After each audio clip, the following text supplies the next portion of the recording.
ক্রিকেটের যে কালচার সেটা গড়ে উঠতে না পেরে কত খেলোয়াড় যে আমরা শেষ করে দিয়েছি সেটা কখনো আমরা তাদের স্বপ্নকে শেষ করে দিয়েছি ওই হিসাবটা আমাদের কাছে নেই। ক্রিকেটটা শুধু ঢাকা কেন্দ্রিক না, বাংলাদেশের সব জায়গায় আমরা ছড়িয়ে দেওয়ার চেষ্টা করব ইনশাআল্লাহ। রাজশাহী এবং রংপুর মিলে একটা জোন তৈরি করেছে।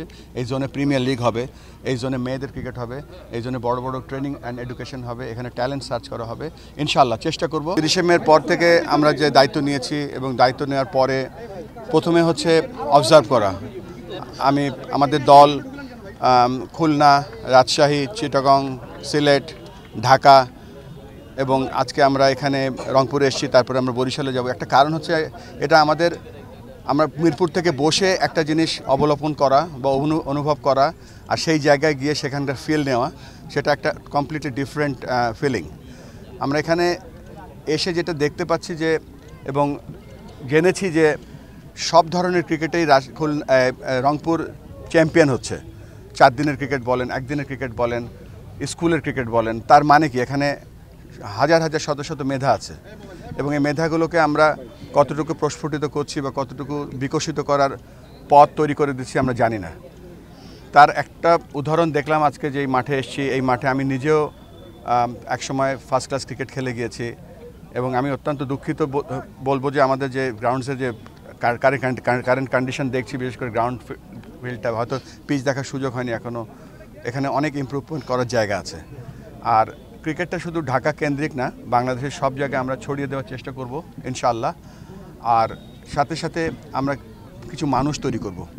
যেমন ধরেন এই রংপুরে যে পিচ থাকবে, রংপুরের যে আম্পায়ার থাকবে, রংপুরের যে কোচ থাকবে, রংপুরের যে ক্রিকেট উন্নয়ন থাকবে, সম্পূর্ণ রংপুরের উপর নিয়ন্ত্রণশীল একটা ছোট্ট বাংলাদেশের ক্রিকেট বোর্ড আমরা এখানে ইনশাআল্লাহ আমরা এখানে স্থাপন করব।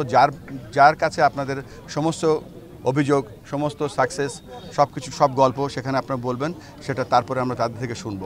এই মুহূর্তে আমাদের যে সুযোগ বা আমাদের যে ভবিষ্যৎ বা আমাদের যে প্রসপেক্ট এখানে আছে, এই বাচ্চাগুলো দেখছিলাম যে তারা কীভাবে স্বপ্ন দেখছে বা স্বপ্ন দেখার চেষ্টা করছে।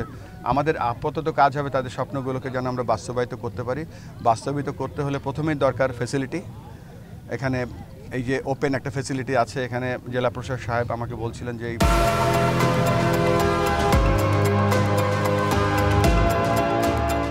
মাঠটা রেজিস্ট্রি করা আছে অলরেডি জেলার নামে।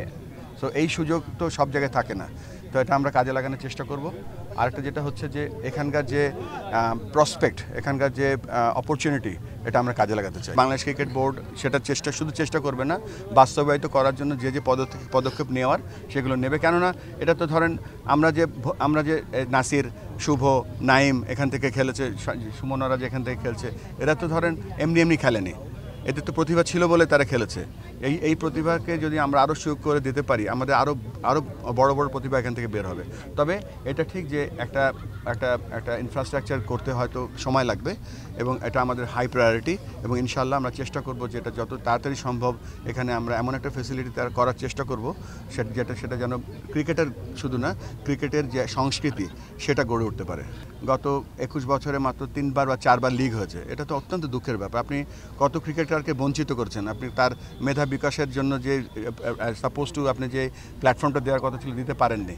তো এই ভুলটা যেন আমরা না করি। কেননা মানে প্রত্যেকটা ট্যালেন্ট, আমরা কিন্তু সবসময় অনেক কথা বলি, অমুক প্লেয়ার বের হয়েছে, অতজন খেলোয়াড় জাতীয় দলে খেলেছে, কিন্তু এই অবকাঠামোর যে ব্যর্থতা বা আমাদের যে প্রপার ক্রিকেটের ইনফ্রাস্ট্রাকচার শুধু না, ক্রিকেটের যে কালচার সেটা গড়ে উঠতে না পেরে কত খেলোয়াড় যে আমরা শেষ করে দিয়েছি সেটা কখনো আমরা তাদের স্বপ্নকে শেষ করে দিয়েছি ওই হিসাবটা আমাদের কাছে নেই। তো আমরা চাই না যে ওটা হোক। এই জন্য আমরা যেটা করব, আমরা প্রপার কোচিং, ট্রেনিং, এডুকেশন দিয়ে আমরা এখানে প্রপার কোচ তৈরি করব। সেই কোচিং থেকে আমরা শুধু কোচ তৈরি করবো না, ভালো মানুষ তৈরি করব। সেই কোচরাই ভালো ক্রিকেটার তৈরি করবে। আর যে কথা বলছেন সিলেকশনের অবশ্যই একটা ক্রাইটেরিয়া থাকতে হবে।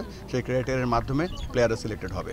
একটা প্লেয়ার যখন এভাবে হালকা রেগে গিয়ে কথা বলে, এটা কিন্তু তার হৃদয়ের কথা, এটা কিন্তু তার মুখের কথা না। এটা অত্যন্ত লজ্জার ব্যাপার যে আমরা এখনও এখানে বিভাগীয় ক্রিকেট করতে পারছি না। তবে আসার কথা হচ্ছে যে এই যে আমাদের ক্রিকেটের যে 25 বছরের টেস্ট যে উদযাপন করছি, এটা সাথে সাথে আমরা যে বলছি যে লঞ্চ প্যাড হিসেবে ক্রিকেট ডিসেন্ট্রালাইজ করতে যাচ্ছি। আমরা ইনশাআল্লাহ আমরা পুরো রাজশাহী এবং রংপুর মিলে একটা জোন তৈরি করেছি। এই জোনে প্রিমিয়ার লিগ হবে, এই জোনে মেয়েদের ক্রিকেট হবে, এই জোনে বড় বড় ট্রেনিং অ্যান্ড এডুকেশন হবে, এখানে ট্যালেন্ট সার্চ করা হবে। ইনশাআল্লাহ চেষ্টা করব